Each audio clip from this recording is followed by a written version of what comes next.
So this truck has been dying at an idle for a long time. I'm going to see if some of the help that I got on a Nissan forum on Facebook is going to be helpful. And we're going to replace some parts. We're going to start with the mass airflow sensor. We're just going to throw that at it, see if that changes anything. And then we're going to try to change the idle air control valve and see what that does. Those were both good suggestions from the forum. So as I'm driving down the road, my engine decides to die.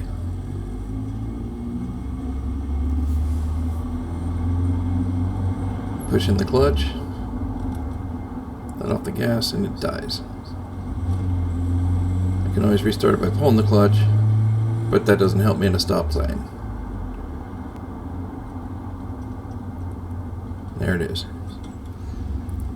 So we're going to try to fix this.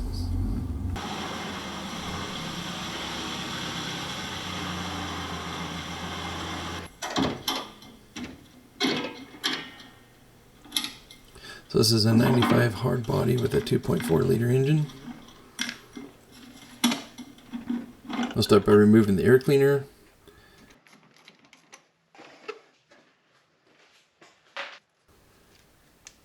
Disconnect a couple of these plugs that are in the way. And oh yeah, the battery. You don't want to have that connected when you're dealing with electrical stuff. So these bolts are going to have to come out so I can replace it with this China brand thing. And there you go, it's all replaced. Let's try it out. Now it idles great.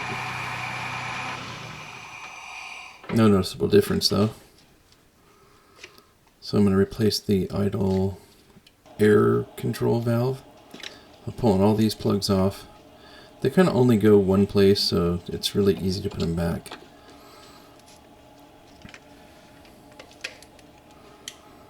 Using a 10 mil here.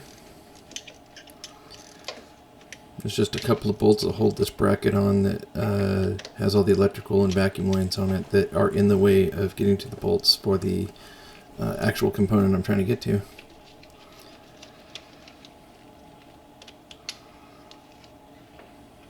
Just a couple bolts, and this thing can get moved out of the way.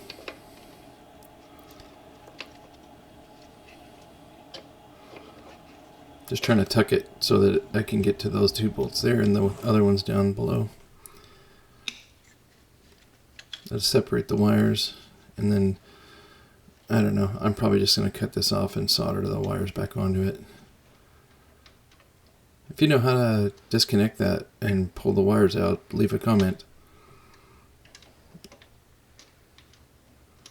I don't know why they did this with a Phillips head, but they could have easily done it with a metric bolt or something.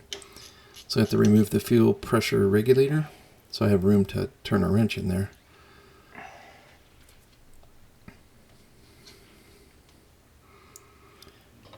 This is going to smell really bad, mostly because my armpit's in the shot.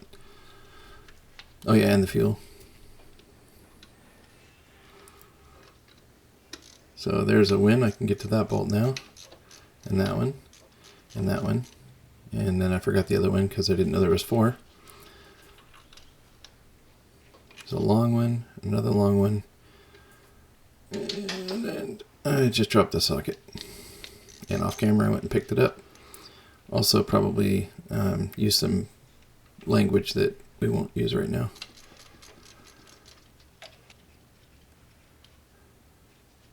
The art of 2-finger. There you go. And then use a small stick. Pop that off. Make sure you have all the bolts out, otherwise you can damage stuff. It's all covered in gook. And it's still connected to that stupid thing. Again, if you know how to disconnect that, let me know. So I'm going to line the gasket up and use the bolts to hold it on there. Oh yeah, I cleaned the gasket surface that was down below that. I did off camera because it took me a while. Careful. Don't touch the sides. If you know what game that is, comment. It was a game I played when I was a kid. It was called something. Actually, it wasn't called something. I want you to say the something it was called.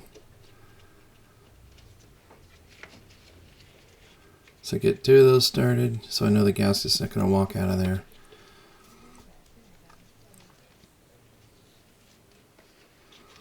And then I should be able to put these little bolts down below without actually seeing anything, because, you know, the flashlight's actually not doing anything right now. You can't see around that corner.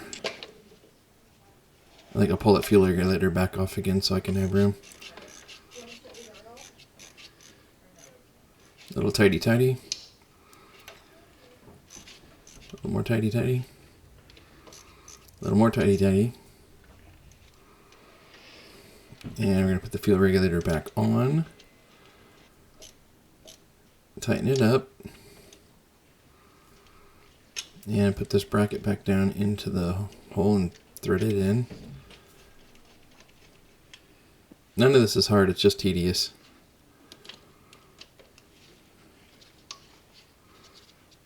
Alright, this was hard. I had to use all my fingers.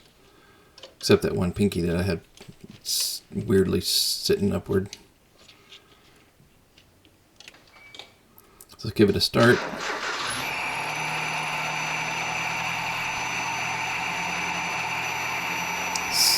Seems great. It's awesome. Idles just fine. So I put it the rest of the way together. And that's the result.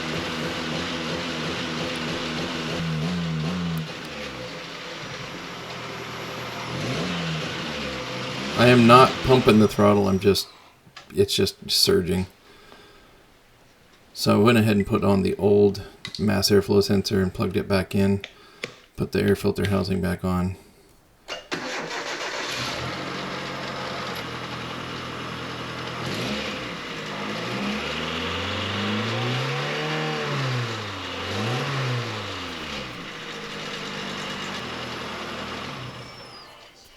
And that was way better. So we're going to go out and test drive it and see what happens.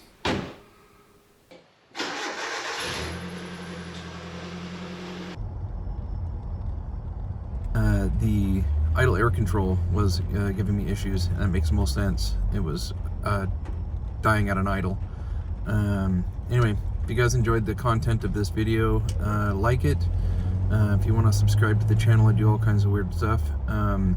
Woodworking and whatever. I don't have a specific thing that I do.